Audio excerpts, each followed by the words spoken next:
తిన్నా కొద్దీ ఇంకా కొన్ని తినాలనిపించే చెక్కలు ఈజీగా క్రిస్పీగా ఎలా చేసుకోవాలన్నది నేను మీకు పక్కా కొలతలతో చూపిస్తున్నాను ఈరోజు.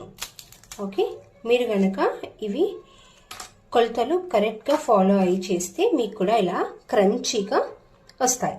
సో తయారు విధానం చూద్దామా? ముందుగా మనము పచ్చిమిర్చి, ఒక చిన్న అల్లం ముక్క, అలాగే కొంచెం సాల్ట్ వేసుకొని కచ్చాపచ్చాగా దంచుకోవాలి.